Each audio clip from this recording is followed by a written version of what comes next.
Hello and welcome to Worlds Apart. The provisional Iranian nuclear deal and Russia's decision to provide the S-300 missile systems to Tehran could potentially change the balance of power in the Middle East. Could they lead to more stability or, on the contrary, tip the scales towards conflict? Well, to discuss that, I'm now joined by Iran's Defense Minister, Hossein Dehghan. Minister, thank you very much for being with us today. We really appreciate that. Russia just announced that it no longer wants to wait with the delivery of the S-300 missile systems to Tehran. And that news sparked a lot of different interpretations about Moscow's motives. Some believe that it's a way of encouraging Iran for the progress that it's made with the P5+1. Others believe that it's a way of essentially spying the Americans. What do you think is Moscow trying to achieve here? What do you think are Moscow's motives? In the name of God, the most compassionate, the most merciful, thank you for the opportunity to discuss these extremely important issues. The issue of the S-300 system is an old one between Russia and Iran. We had already signed a contract with Russia for the purchase of this system. 6 years ago, the Russian president suspended the contract. Naturally, we have been asking for the contract to be performed ever since. At that time, we sent some experts to Russia. They were trained on both the technical and the practical aspects of the system, and they returned to Iran. In addition, we prepared the proper structures for the system in Iran.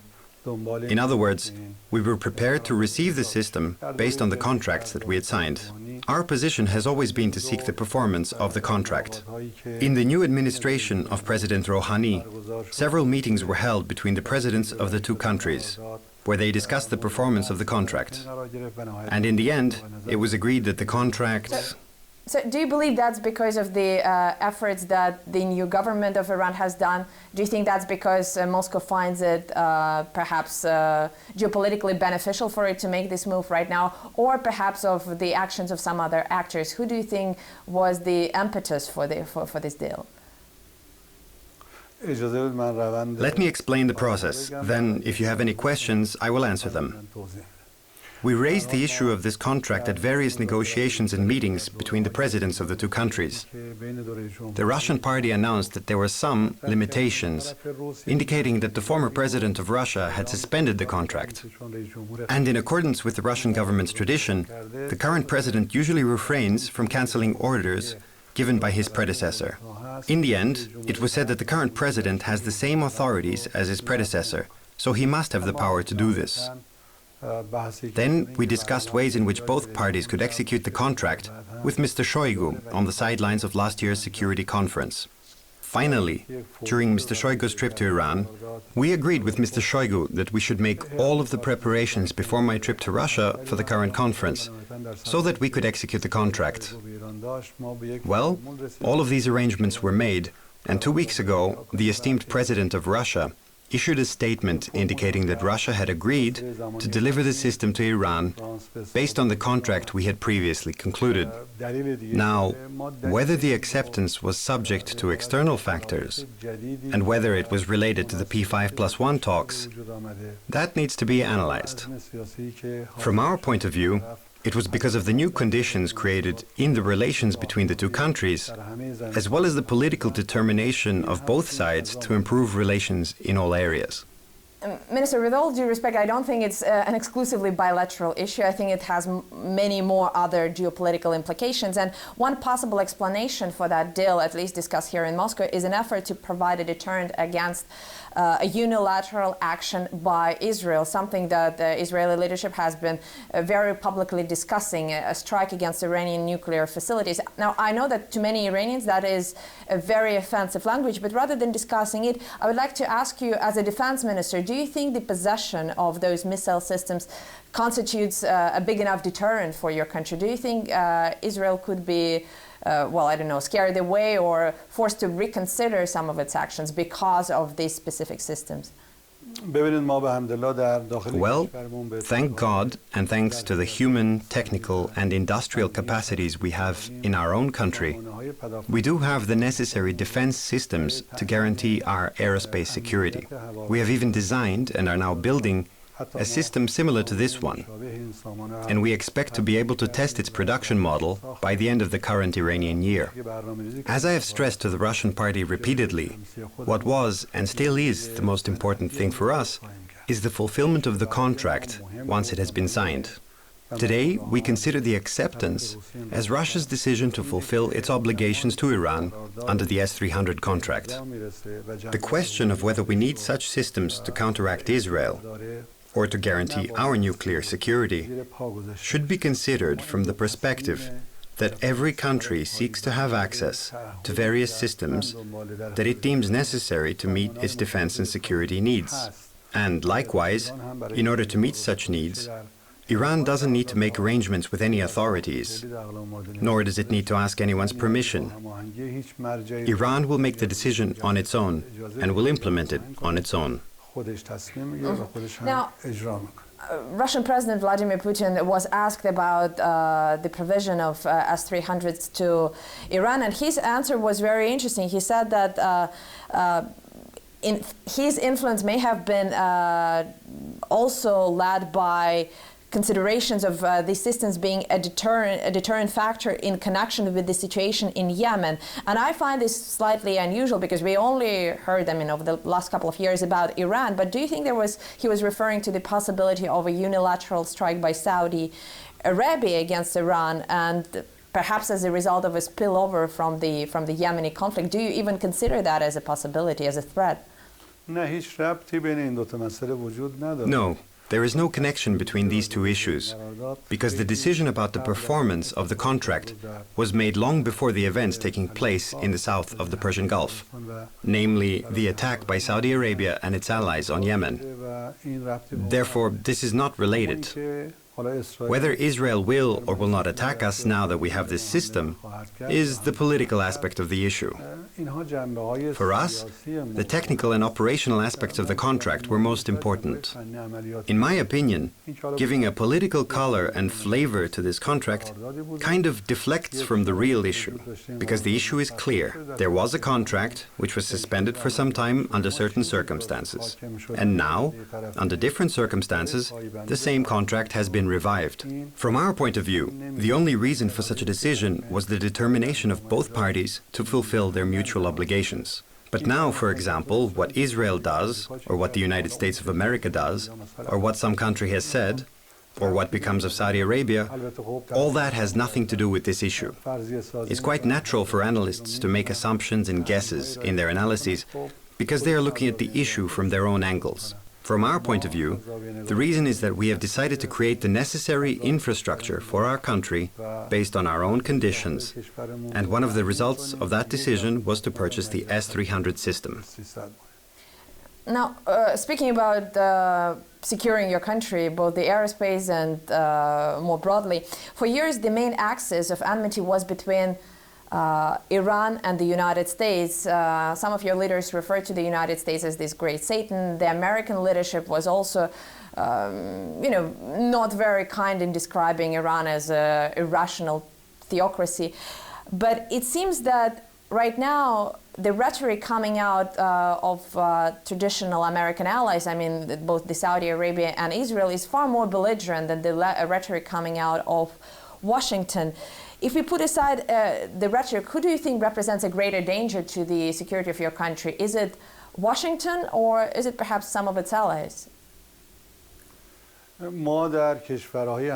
don't feel threatened by our neighbors, nor have we ever posed a threat to them. We do respect the political independence and territorial integrity of our neighboring countries, and we believe that a powerful Iran will be a promoter of stability and security in the region. We consider our capabilities an asset for the Islamic world. So, if Israel and the United States try to depict Iran as a threat to the countries of the region, they are doomed to fail, because we have never, throughout our history, invaded any neighboring countries. On the contrary, we have strongly resisted any invasion of our own country. A recent example was Iraq's invasion of Iran. Both the East and the West, including the former Soviet Union, the United States, France, and all other Western countries, they all supported Saddam Hussein and Iraq's invasion in different ways. However, our nation retaliated and defeated Iraq without the help or support of any foreign country. Iran was the winner in the war with Iraq because we prevented the enemy from imposing their will on us. Therefore, we are not a threat to the countries of the region, nor do we consider them a threat against us. We believe that neither the United States nor Israel would dare to attack us. If they believed that they could manage a war or an attack against us, they would have done so without a shadow of a doubt. The fact that they have not already attacked us shows that they have not been able to. In reply to your question about whether Saudi Arabia or other neighboring countries who have security treaties with the United States are capable of acting against us, we believe that they are not capable of doing so, nor do they enjoy such broad popular and political support for an attack or a coalition against us. Well, American public opinion is not always the most crucial thing that American or Western leaders concern themselves with. But, Minister, we have to take a very short break now. But when we come back, recent developments suggest that the Middle East is in the process of geopolitical realignment. Will these new alliances amount to sand in the wind or lines in the sand? That's coming up after the break, so stay here on Worlds Apart.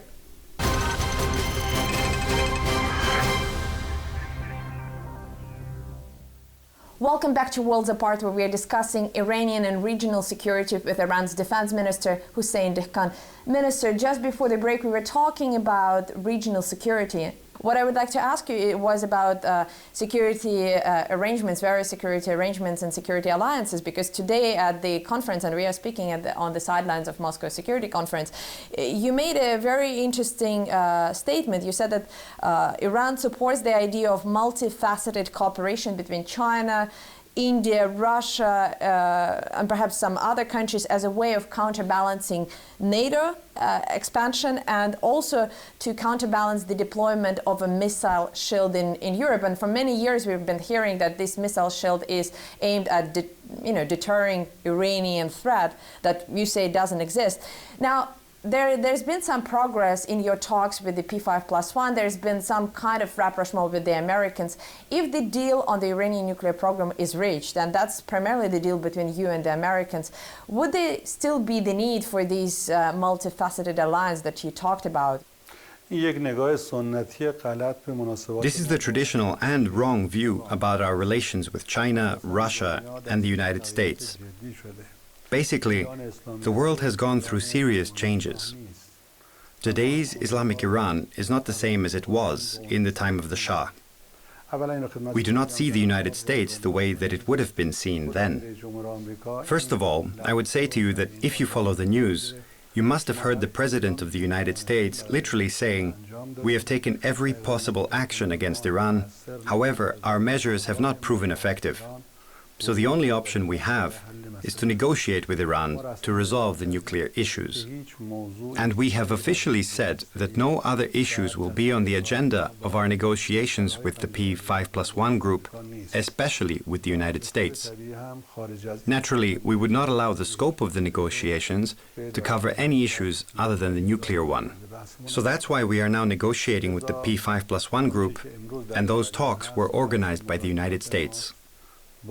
I should repeat that nothing other than the nuclear issue will be on the agenda of the negotiations. So therefore, I cannot say that our relations with the United States will develop towards excellent cooperation.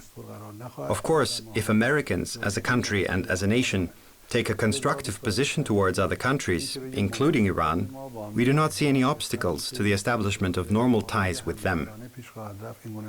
However, basically, Americans have a fundamental political and philosophical difference with the Islamic Republic of Iran. Therefore, reconciliation between the two countries, Americans are trying to extend their hegemony over the world. They seek to plunder other nations. They are trying to impose their own culture and interests upon the political arena of the world. We are fundamentally opposed to such a view. Therefore, it's a fact that we cannot cooperate with the United States. China and Russia are in exactly the opposite position. Iran, China, and Russia all share common threats at a regional level and have similar goals at the international level. Based on these common threats and goals, we can establish long-term strategic cooperation. That's a very broad statement. I didn't get, though, from your answer if you are indeed willing to cooperate with China, India and Russia in the security sphere. Is that something that you're looking at, or perhaps you've been misquoted in the Russian media? Well, this is an idea. It enjoys good support in theory, as well as having a solid and logical basis. Naturally, it needs to be developed. It should be changed into a discourse and then organized and put into action. Thank you. I would also like to ask you about the situation that is closer to home for you. I'm talking about the Saudi military strikes against Yemen, and while Washington publicly at least supports the Saudi initiative, I know that there are many policymakers within Washington who are very ambivalent about what is going on, not only because of the legality of the whole action, but also the consequences. Who do you think at this point of time could contain Riyadh? Because, I mean, from our perspectives, it doesn't seem like Washington has a big leverage with Saudi Arabia at the moment, or at least it doesn't seem to be willing to apply that leverage. We would advise Saudi Arabia and its allies that their military invasion will not have any positive outcomes for them. Instead of using the assets of Islamic nations to wage war amongst themselves, it would be better to use such assets to counteract the main enemy of Islam, namely Israel. With regard to why the United States encouraged Saudi Arabia to invade Yemen, it is clear that it results from a strategic view of the geopolitics of the region, because the Gulf of Aden and the Bab el-Mandeb Strait play a strategic role in the region, and a huge volume of the world's economic exchange depends on them. Therefore, this region is vital for the Americans. They think that what the Yemeni nation wants, that is, an independent country with a democratically elected government, that it cannot satisfy the United States' interests in this vital region. Therefore, the US is going against the will of the Yemeni nation and its desire to establish an independent national government. Americans consider this a threat against them, and this is an incorrect belief. As I said in my speech this morning, this is a strategic error in perception. I mean, neither the United States nor Saudi Arabia have the correct view of the circumstances.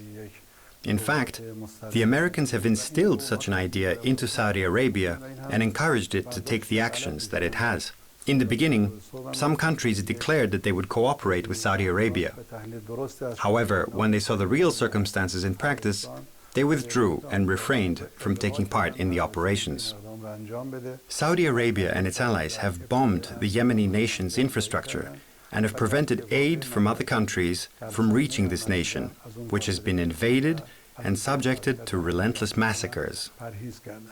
And unfortunately, Saudi Arabia and its allies do not agree to any restrictions on their attacks against the Yemeni people.